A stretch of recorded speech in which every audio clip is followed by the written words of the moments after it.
Hey everybody, welcome back to Omens. I'm your host, Ryan, AM Air Pronouns, and this is episode 46, Mercury. The planet Mercury, obviously. Since this has turned into, basically in the middle of tarot, we have astrology, and of course a plant and a stone, because that's what this has turned into. I wasn't sure what to do with it in the beginning anyway, and it's fit into a nice little niche here. So, anyway, it's November. Happy Thanksgiving week. Hope you, when you do go to Thanksgiving, if you celebrate it, that it's exactly what you want it to be and that it's not shit. If it is shit, I'm sorry. I hope you have plans to recuperate afterwards. And if you don't celebrate Thanksgiving, more power to you. Have some great food this week. All right, because other than it being kind of in the midst of after harvest and thankful for all the bounty of the harvest, it's really not celebrated anywhere else besides USA. So, and it's technical associations are extremely problematic. So. And if you're one of the pagans that celebrates Mabon as your Thanksgiving, well, I guess you already had it, so I hope it was an awesome Mabon. But yeah, anyway, moving on from all of that, we are talking about the planet Mercury today. And if you've noticed, I've started getting into a lot of the scientific information about stuff before getting into the magical associations, and it's just because. And I know a lot of us, I know a lot of pagans like to have a little bit of information of what is the actual physical, corporeal properties of this stuff before we really get into the magical stuff. And now most of the time we don't care too much about what all there is to it, but this is an informational videocast slash podcast, so I like to have a lot of information because that's just what I do. And also, I think the 3D, corporeal, whatever you want to call it, that information, the physical information, adds to its metaphysical associations, because when we can sit there and go, oh, that explains it. That explains why, it's a good example. Say, salt. Salt has extreme purification properties, like just one of the most basic things that we mess with as pagans and witches and all that. We use a lot of frickin' salt, and it's a cleanser and purifier. Why is that? Well, because its literal molecular properties is sodium chloride, aka chlorine, aka a sanitizer. That's why we can have salt pools as well as opposed to chlorine pools. I mean, it's still making chlorine, but it's due to the different properties. You end up with softer water, and it's a lot easier to maintain. Salt pools are so much easier to maintain. If you hadn't realized by now, I'm also a pool cleaner by trade, so at least currently. So yeah, I talk in language of pools occasionally. All right, but anyway. So that's kind of why I get into this shit. But getting to the brunt of the episode, Mercury, the planet Mercury, is the smallest planet in our solar system. Now, I'm gonna stop you right there.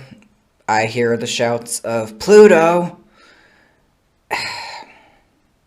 First off, I do agree that it was not a good idea to demote a planet named after a god of the underworld to asteroid and then dwarf planet, because right about the time that Pluto was moving into Capricorn, which is a digging up and restructuring of all the ways, though I have to say that given the astrology of it, it didn't matter if Pluto was demoted or not, because it was still going to be a lot of shit digging.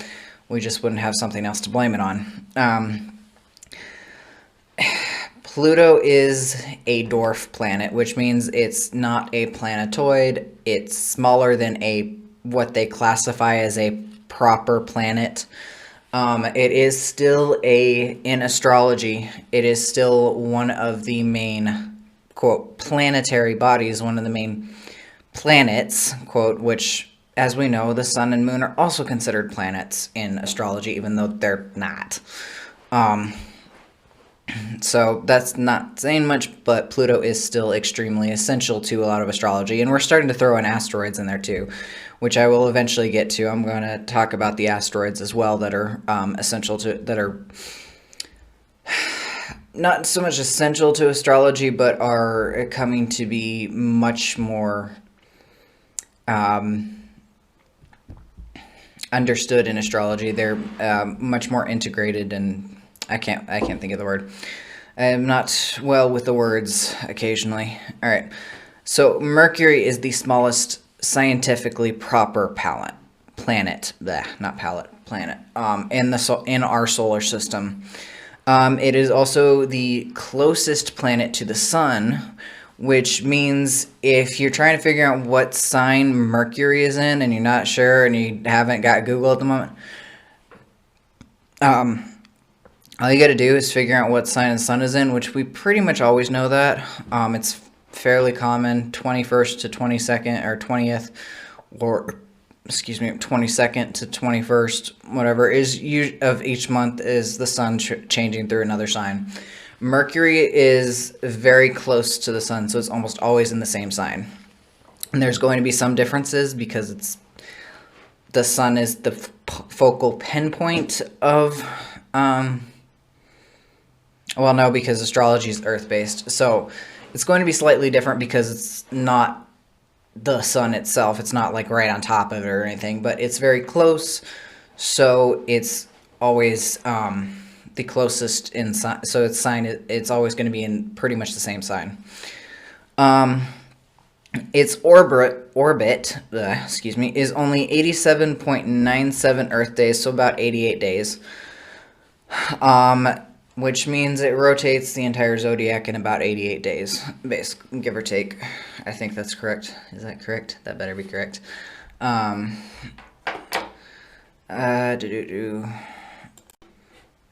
so I looked it up real fast on Quora, which is the question site. Mercury does not always spend 1 month in a zodiac sign. Mercury's orbit around the sun takes about 88 days, is true, but can transit a sign in as few as 14 days, while always remaining within 28 degrees of the transiting sun. So it's equally important to note that Mercury also moves to apparent retrograde motion on an average of 3 times a year. Both of these factors allow Mercury to maintain its consistent movement in line with the sun. So basically it transits the entire zodiac in about a year approximately, a little shorter, a little longer, depends on the retrogrades and how fast it's moving. All right, it is that the next one? It was, okay. All right, Mercury, sorry, I put this in a weird order.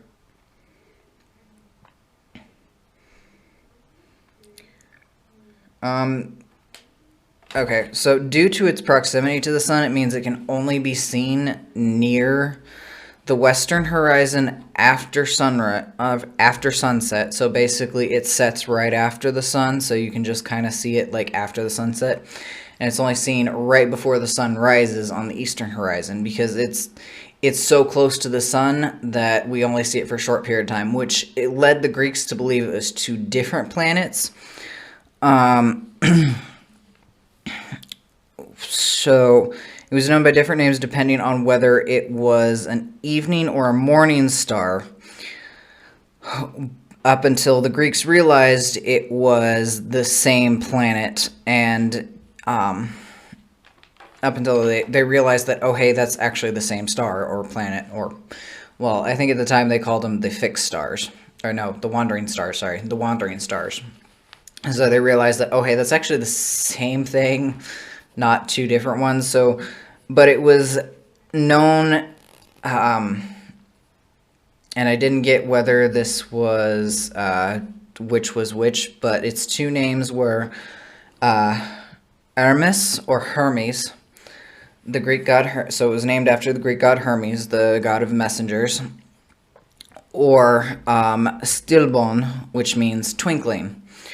So those two names, which were for two, quote, different, unquote, stars, which turned out to be the same stars, so it kind of had interchangeable two names, which, fair enough for Mercury. It's named after the Greek god of Mercurius, who is the god of commerce, the messenger between gods and humans, and the mediator of gods, humans, and etc., who is the Roman equivalent of Hermes. So they've got a lot of this. They've got lot of overlap, and a lot of the Greek and Roman pantheon tend to be considered to be the same gods. There are slight differences, but I'm still not 100% settled on them. I honestly, just because in our overculture, we've tended to equate them to being the same thing. I tend to just leave them as the same thing with different names, but there's still a little bit of... They've got different attitudes depending on who they're being called as, I think. That's kind of what I see it as. It's different attitudes to different names. All right. So, like I said, Mercury is usually seen around twilight. It's twilight at night. I forget what it's called in the morning, but it's not twilight. But basically around that time is when you can actually see Mercury. It may appear as a bright star-like object, but it's harder to see than Venus. So Venus and Mercury are very close to the sun, and they tend to go very close to the sun. But Venus is a lot brighter. Mercury is so close it's harder to see. Telescopically, so seen through a telescope, it displays complete range of phases which occur over its synodic period of approximately 116 days. So the phases are like the phases of the moon. So all the planets do have phases like the moon. It's just we can't see them as well as we can the moon because they're so far away.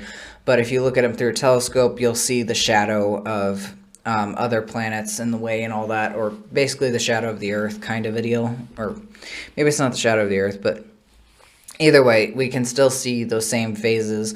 With Mercury, it's just where the moon takes 29 odd days, 29 and some change, I think. Mercury takes 116 days to go from new to full to new. I've just learned Venus's phase like that is a little easier to tell because it also changes. It takes about 8 years to go for Venus to go from new to full, and another 8 to go from full to new. And she's currently entering her new Venus phase. There's a lot of stuff with Venus this year, or at least right now. So anyway, Mercury has no satellites. It's actually tidally locked with the sun, the same way the moon is tidally locked with the Earth. It's got a 3-to-2 ratio of spin-orbit resonance. This is interesting. So basically, Mercury rotates on its axis 3 times for every 2 rotations around the sun. And so it takes 2. So in the time it goes twice around the sun, it's already had 3 days. Basically, so an observer on Mercury would see 1 day every 2 years. That's fucking... That's like trippy. That's trippy.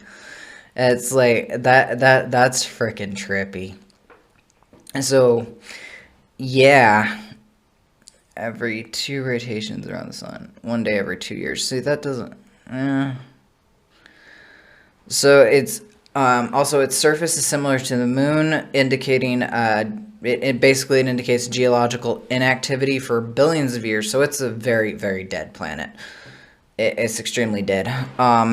It's got almost no atmosphere, so the temperatures on Mercury range from, at night, so the coldest part, 100 Kelvin, negative 173 degrees Celsius, or negative 280 degrees Fahrenheit. That's fucking cold. 2, during the day, 700 Kelvin, 427 degrees Celsius, 800 degrees Fahrenheit. Across the equatorial regions, so across the equator, it ranges from like extremely fucking cold to extremely fucking hot. And of course, as we've noted, it would take 1 day every 2 years, so that's a long night. That's across the equatorial. The polar regions is constantly polar regions are constantly below 180 negative 93 Celsius, and negative 136 Fahrenheit. So it's cold on the polar caps. All right. So that's what I got on the science of Mercury, because fun stuff. All right, so now astrologically, the planet Mercury is, first off, so we know thinking duality. Most everything, I don't use masculine, feminine, because they do have specific connotations, but I, like many other people, would like to kind of change those connotations, because you can have a very, quote, effeminate, unquote, man, unquote, and a very butch woman, or whatever. They're just different energies, and it's not really fair to assign them to a specific gender, which, as we know, because a lot of gender happens to be cultural, can change across different cultures. So what is manly in one culture could be seen as womanly in another, such as the fact that there is, I don't know if this is still true because it's from a rather old documentary. I think it might have been created around the 60s or 80s, somewhere in that range. I think it was the 80s. That about a African tribe. I don't remember which one specifically. But basically, the men don't work at all.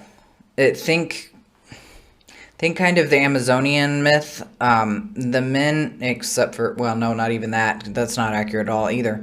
So the men don't work at all. They spend their days prettying themselves up, doing their hair, their nails, their makeup, making themselves look absolutely fabulous and gorgeous. And that is their life. They do that because they're the men. They're higher class citizens, and therefore their entire existence is to pretty themselves up. Whereas the women are brutish and ugly, and they just work. They're there just to work and maybe make babies when the men deign to go down to them. You ask some dude in Middle America if it was manly to sit on his ass all day and do his hair, nails, and makeup, and he would probably punch you. And be like, no, that ain't manly at all. So, masculine, feminine is very much a cultural thing, so it differs, which is why I'm not going to use that. I tend not to use those terms or try very hard. Because they do make sense to me, but just because they're so ingrained in my brain. But if we're putting stuff out over the internet, which has wider reach, we try not to. So, anyway, back to Mercury. Mercury's energy is both a day and a night energy. So it is both a very active and forceful and go-getter energy, as well as it can also be a very passive, restful, and just kind of sitting back energy. It's because it's pretty much one of the most non-binary planets out there. It's androgynous as all hell. It's androgynous. It actually rules both Gemini, which is a day energy, and Virgo, which is a night energy.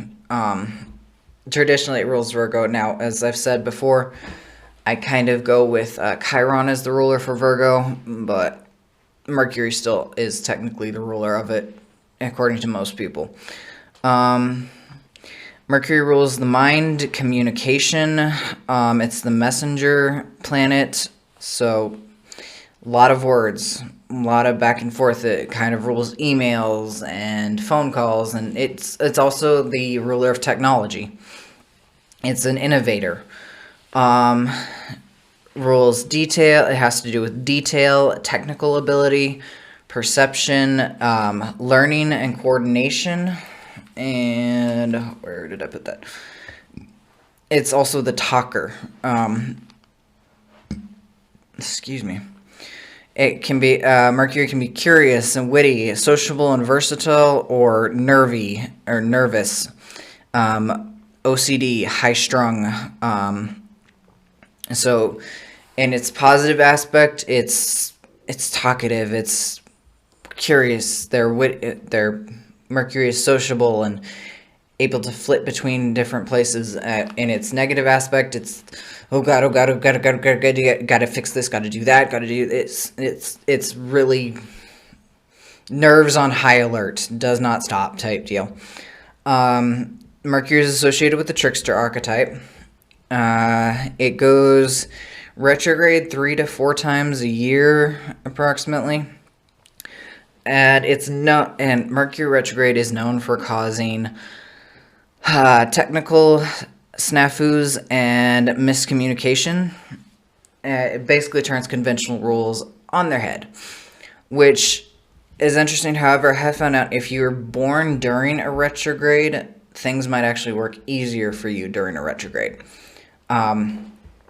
No matter which planet it is, whether it be Mercury or Jupiter, it's like if you were born during a Venus retrograde, maybe your love life gets a lot easier and smoother, or your money life when Venus is retrograde. It doesn't, because you're a little bit more unconventional in those areas anyway.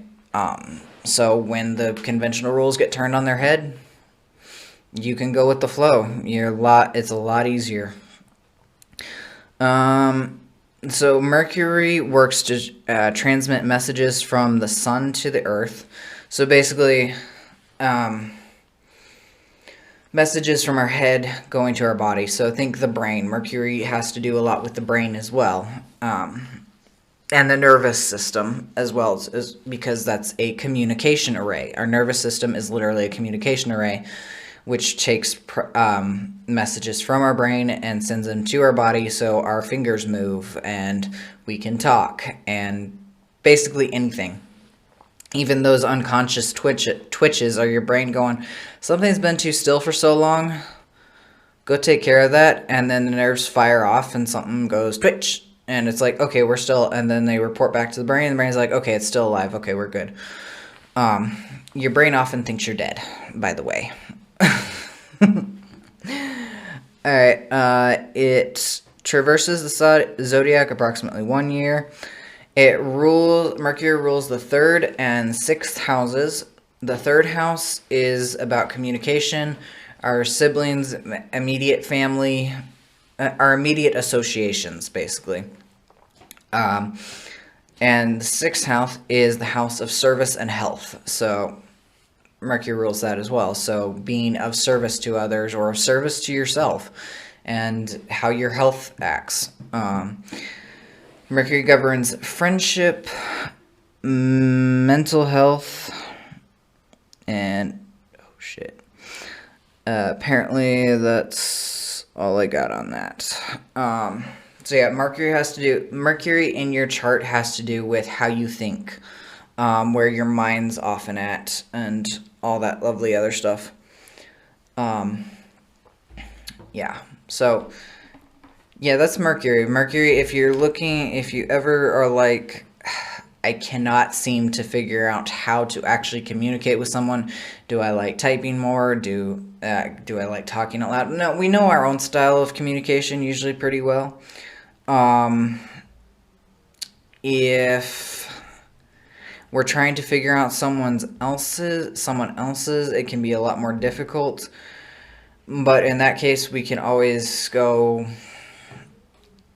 I don't know, if we've got access to their birth chart, if we're if our friends, if we're like trying to figure out, if we're frustrated because we can't seem to actually communicate, just be like, hey, what day were you born? Like, just get their birth date. You don't even necessarily need their birth time when it comes to Mercury.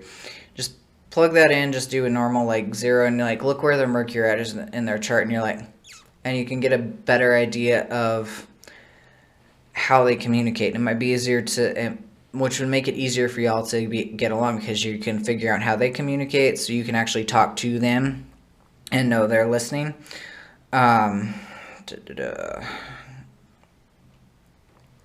So, but yeah, Mercury's how we communicate. It also has to do with our childhood, but that's more, well, that's the third house. It has to do with our childhood. So yeah, if you're ever a little confused about how you communicate, go look at where your Mercury is. And if you are not sure what the hell any of that is, well, first off, you can go see what sign it is, what sign it's in. And then if you know what your signs mean, or if you don't, you can either look it up, or you can go back to one of my previous episodes about the signs. And then you can also see which house it's. If you want to know what house it's in, you kind of do need your birth time. If you know your birth time, so you can get your houses out there, then you can add another layer to it with your house. I will eventually do a episode on the houses, but they're fairly easy to look up. Everything is, honestly. Alright, so that is Mercury.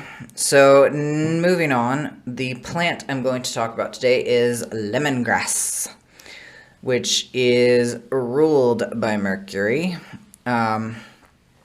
It's a day energy. It's associated with the element of air. It's ruled by Mercury. So, fair enough, pretty good for this. Lemongrass, I have some at home that a friend gave me, and she's like, okay, we're only planting one of these next year instead of two, because they grow fast and they get big. But either way, I have lemongrass now hanging on my walls. I need to figure, and some in my freezer. I need to actually do things with it.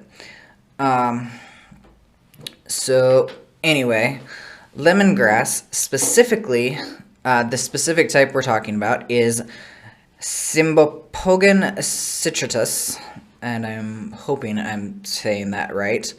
Cymbopogon is a genus, or yeah, it's a genus.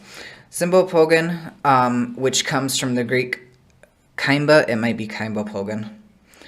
Comes from the Greek kymba, which means boat, and pogon, which means beard. Because the leaves of these plants tend to be a little bit like boat-shaped. They got like kind of a not a hollow middle. Basically, they're flat, but you take the middle and they got a crease, and then the sides kind of curl up a little bit, and it looks a bit like a shallow boat. And they're covered in spikes, so ergo the hair. Very fine hair-like spikes, so beard. Cymbopogon. So that's from that Greek, kymbe and pogon. Cymbopogon is known by a multitude of names. There's a bunch of different types. There's lemongrass, barbed wire grass, silky heads, cochin grass, malabar grass, oily heads, citronella grass, or fever grass. The names also tend to be a little bit interchangeable. Citronella grass is actually what we get citronella from for our, like, the mosquito repellent oils and candles and incense burners, and citronella smells awesome, and it keeps the blood-sucking vampire mosquitoes away. But anyway, we're not here to talk about citronella grass. We're here to talk about lemongrass. So, Cymbopogon is a genus of Asian, African, Australian, and tropical island plants in the grass family. Cymbopogon citritus and others are commonly cultivated as culinary and medicinal herbs due to their lemon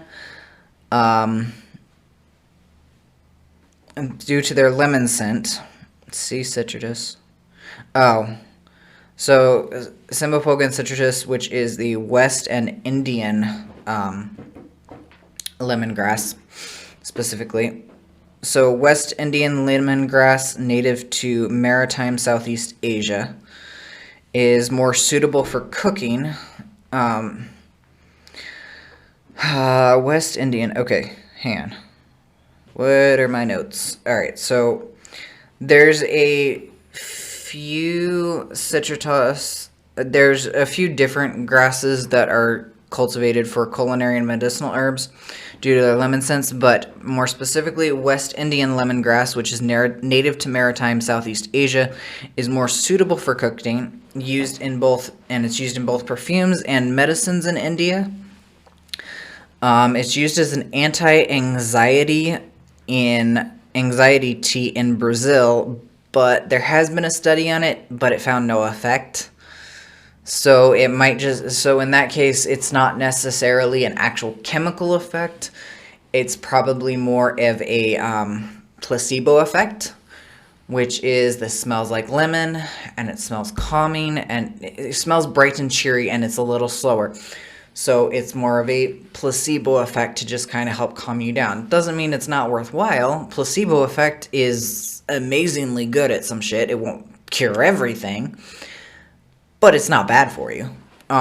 So if you feeling a little anxious and the scent of lemon tea calms you down, and you got lemongrass tea and it calms you down, cool, go for it. Might not have any actual chemicals helping the brain out, but who cares? It's emotional. That's not to say that's just disclaimer. Lemongrass will probably, due to this, science says that it will probably not curing your anxiety. So, if you need meds, get on meds. Don't use lemongrass. It has no properties to actually help combat anxiety besides placebo effect, which is only so good. It depends on how strong your belief system is and stuff. Which, if you're watching this, then now you know, and it's not going to work. It only works if you don't know a lot of the time. If you don't know better. Alright, but anyway, it's also used as an immune booster in the Caribbean, and a study found it may have a boosting effect on red blood cell production. So, not a whole lot of actual study on lemongrass scientifically, but there's a couple things you can do. One, if you actually work in a herbalist capacity, if you're actually studying and going to school for it, well, one, you probably know a lot more than I do. So don't take my advice for anything, because you probably know much more about lemongrass. So, but going back to my more accurate area of semi-expertise, using it for magic, if you're a green witch or an herb witch or a kitchen witch or someone who can talk to plants, sit with it. Ask it what it's good for, what it'll work with you for.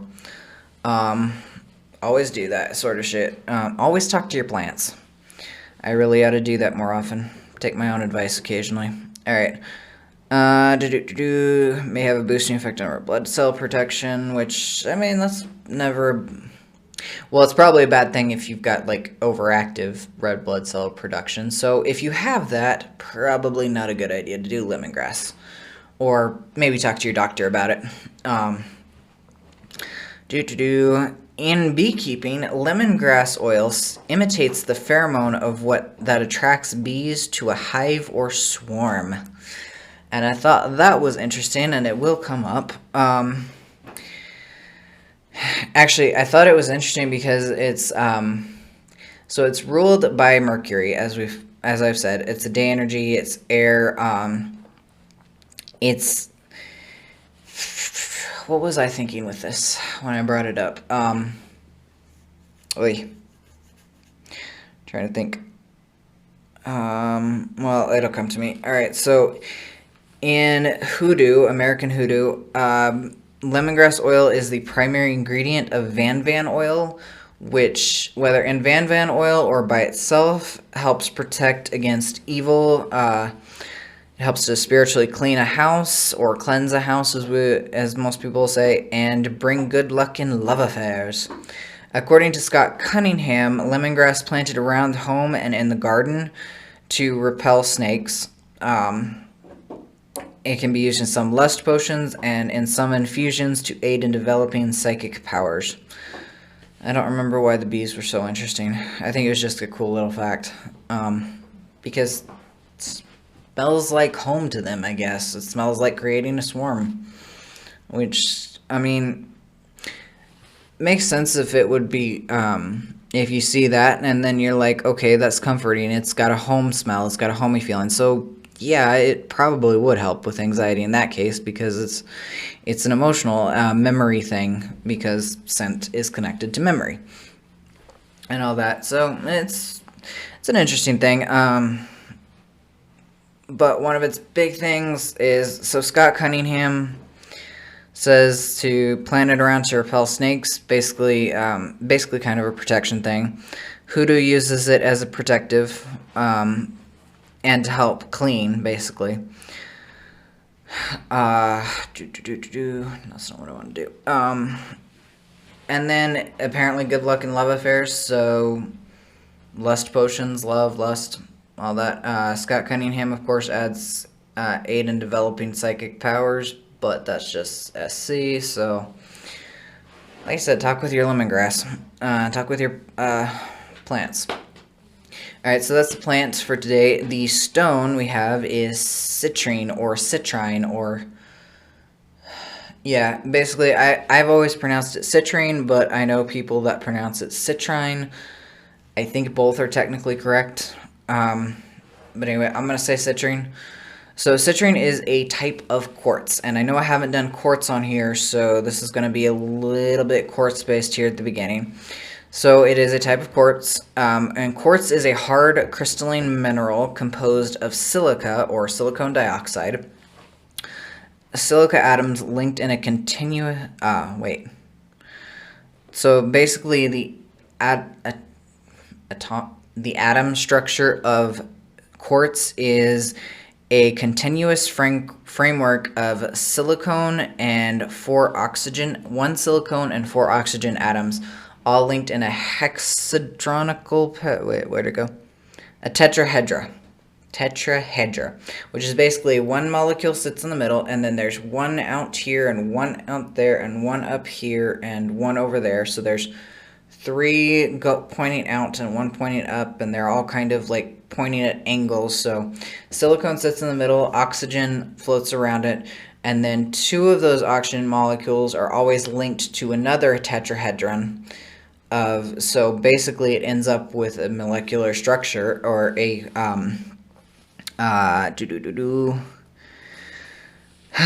so with each oxygen being shared between 2 tetrahedra, which gives it an overall chemical formula of silicon oxygen 2. So 2 oxygen to 1 silicon, basically. 2 free-floating oxygen, pretty much. So silicon dioxide, di meaning 2. Which, honestly, I thought was pretty cool. So it's a very structured. So quartz is very structured and pretty simple, which is why it's so easy to program. It is the second most abundant mineral in the Earth's continental crust, basically in anything not under the ocean. And it's behind only feldspar. Quartz usually grows as a 6-sided prism which ends in a 6-sided pyramid, which is typical. So that's the little bit of quartz, because, it's fascinating. So citrine is a variety of quartz whose color ranges from pale yellow to brown due to a submicroscopic distribution of colloidal ferric, which is iron 3, I'm not sure exactly how to say it, plus 3, its form in which it's been oxidized. So basically, citrine is yellow to brown because it's full of rust. That's fucking cool. I don't know about anybody else, but I think that's fucking cool. It's literally, it's just awesome. All right, so rust, which colloidal ferric hydroxide impurities, which is a fancy way of saying it's full of rust. Natural citrine is rare. Most commercial is heat-treated amethyst or smoky quartz. So I'm not sure about smoky quartz, but I do know amethyst. Amethyst gets its color from iron in it. Ergo, when you heat it, it turns to rust, which makes it citrine. Now, I've heard a couple of things. I've heard from my sister who really likes looking up crystals that darker is heat treated and paler is natural. However, or was it the opposite? No, it was that. However, I also heard from another podcast with someone who I know does dig into the scientific properties of everything she gets into, that the darker is natural and the paler is heat treated, basically man-made citrine. However, heat treated, according to, I think this was Wikipedia, heat treated will have lines in the quartz, whereas natural is cloudy or smoky in appearance. So citrine's pretty rare, but people like citrine, so they heat treat it. Now, there's always some little things of, well, it's not natural, so it's not as good.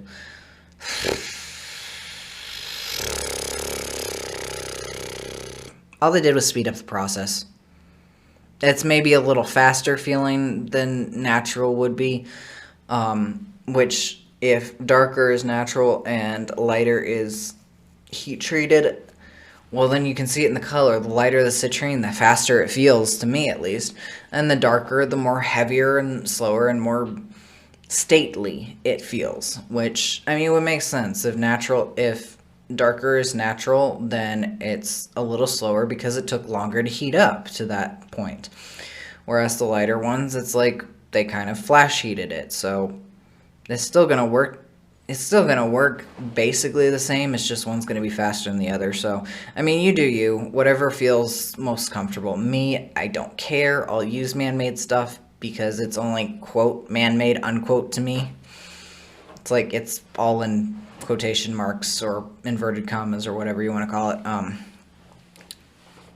It's whatever to me. It's like it's the same process, just sped up and under different conditions, basically, for a lot of stuff. All right, Brazil is the leading producer. The name citrine comes from the Latin citrina, which means yellow. It's known as according to Wikipedia, superstitiously known as the money stone, as the merchant or money stone. Merchant stone or money stone because it's got a, quote, supernatural association with, what did they say? Shoot, I forgot. All right, with bringing in money and prosperity and all that, unquote, unparaphrase, whatever. I don't know. I forget how to say that properly. All right, so basically, and then going to Judy Hall's book on, nobody cares about that. What is this called? Crystal Bible. Thank you. Crystal Bible 1. I need the other 3. All right, so citrine is a powerful cleanser and regenerator. It carries the power of the sun, which means it's warming, energizing, and highly creative, which, yeah, citrine's pretty up there in the happy-go-lucky, sunny power, at least to me. It absorbs, transmutes, dissipates, and grounds negative energy and is therefore extremely protective for the environment.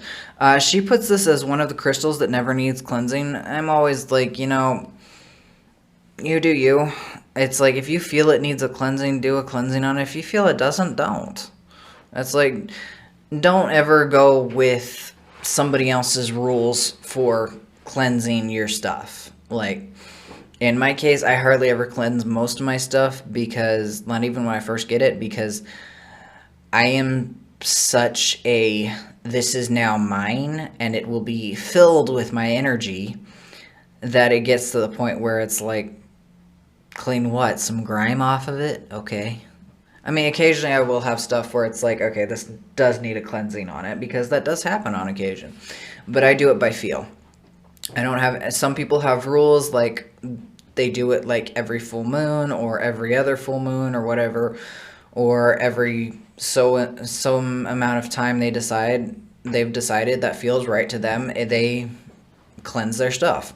Now, if you do cleanse citrine, it might be full of sun power, but don't put it under the sun, because that will fade it. That will fade the color. Same thing with amethyst, by the way. Sunlight fades it. You can put it in water to water cleanse. You can, of course, smoke cleanse it. You can smoke cleanse any crystal, pretty much. That's the safest bet. If you don't know if it's safe to put in water or in the light, just smudge it. Just smoke cleanse it. Much easier and more careful. And all you got to do is light a stick of incense and just kind of blow the smoke across them, or lift them up and wave and move them through it. Or even just light the incense and take a fan or a feather or whatever and just kind of blow it across if you don't want to accidentally get some spittle in there. But anyway, just do what feels right. Just always follow your gut with magic stuff, alright? As an aura protector, it acts as an early warning system so that action can be taken to protect oneself. I don't work with citrine enough to know if that's true or not. Has the ability to cleanse the chakras. So do most stones. Especially solar plexus and navel chakras. I mean, fair enough. Orange yellow citrine is orange, brownish and yellow, or brownish yellow. It's fair enough. I mean, most chakras and aura layers go with resonate with the same colors on which makes sense, because colors are really wavelengths of light, so same wavelength, vibrating the same wavelength. Yeah, I think they'll get themselves in tune a little bit easier. Cleanses and balances subtle bodies, aligning them with the physical. Frankavana. Activates crown chakra and opens the intuition, so do most crystals. Alright, I know. But still, seriously, a lot of crystals tend to work with the chakras in different ways. Some of it's color, some of it's just like, oh, this will do all of them. Go with what feels right. Don't ever especially because there's so many, it can become kind of a analysis or choice paralysis type deal, and you're like, there's so many, which one do I pick? Whichever one talks to you, whichever one you pick up and you're like, this is right, this is mine now. Like, whichever one you're drawn to. Don't ever but this one is better than that one. Maybe for somebody else, for whoever wrote the article, but maybe not for you. Go with what actually works for you. Alright, so citrine is one of the stones of abundance. Teaches how to manifest and attract wealth and prosperity, success, and all good things. I have some, we could say things about good, but that might be delving too much into philosophy right now. Citrine is a happy, generous stone and encourages sharing what you have, and yet helps you to hold on to your wealth. I don't know. I mean, I will agree. It definitely is a happy, generous stone. It's definitely a happy feel. It's very much a sun energy. Very much a sun energy. Almost more so than probably even. Well, okay, sunstone feels more like the sun in general, but citrine is like that sunny day with blue skies out on a green grass picnic and type deal. That's kind of what I feel with citrine. Useful stone for smoothing group or family discord. It's way too happy, but I've also found that some people can't do the happy helps things work. Alright, so psychologically, citrine raises self-esteem and self-confidence and removes destructive tendencies. It enhances individuality, improves motivation, activates creativity, and encourages self-expression. Makes you less sensitive, especially to criticism, and encourages acting on constructive criticism. How does it help you encourage... If it makes you less sensitive to criticism, maybe because it makes it hurt less, I guess. Helps you develop a positive attitude and to look forward optimistically, going with the flow instead of hanging on to the past. The stone promotes enjoyment of new experiences and encourages exploring every possible avenue until you find the best solution. Yeah, that's a pretty sunny stone. Alright, so mentally, citrine enhances concentration and revitalizes the mind. Excellent, unless, of course, you're already a happy, bubbly, jumpy person, then I'd say maybe you need a more grounding stone. Excellent for overcoming depression, fears, and phobias. Promotes inner calm so that wisdom can emerge, helps in digesting information, analyzing situations, and steering them in a positive direction. This stone awakens the higher mind. Wearing a citrine pendant overcomes difficulty in verbalizing thoughts and feelings. That's what I need occasionally, but I haven't found citrine to be helpful for that, maybe because I'm already tend to occasionally be pretty bubbly. Not all the time, obviously. I mean, hell, I've got clinical depression, so. But it's a very happy stone. However, if my moods go from down and grumpy to most of the time I sit in this spiky wave type thing of bubbles, and even if I'm not necessarily happy, I'm still moving too fast, so that's probably why citrine doesn't work quite as well for me for, like, mental focus and acuity, because it's like, oh, even more shiny things everywhere. Type deal. So emotionally, citrine promotes joy in life. It releases negative traits, fears, and feelings at the deepest of levels, overcomes fear of responsibility, and stops anger. The stone helps you move it into the flow of feelings and become emotionally balanced. Physically, it imparts energy and invigoration to the physical body. It's useful for people who are particularly sensitive to environmental and other outside influences. Probably because it's like really freaking bright, happy, like, yeah. Alright, so that is citrine. X that. Alright. So, fun stuff there. I think that's all we got for today. So I hope you all enjoyed that. Hope we imparted some knowledge and possibly a little wisdom, but at least knowledge. Knowledge is always good, and that's what a lot of this is for. I hope you all had fun. I enjoyed it. I hope you all enjoy or enjoyed your Thanksgiving week, depending on when you're watching this. And yeah, maybe carry some citrine if you're going into a really shitty situation. Like, bring at least yourself a little bit of happiness and joy to just kind of block the asshole energy around you. Just set out that lovely little shield of shing, shing, sunlight. None of that will enter into here. You have shing. Or find another stone that does the same thing for you. Whatever it may be. Or, hell, some herbs. Take along a lemongrass tea to make things bright and sunny. This is a way too accurate weekly for this. That always happens. Not that anybody watches these until well after the fact, but anyway. Alright, have a great rest of your whatever, and we will see you next week when we talk about temperance. Alright, bye.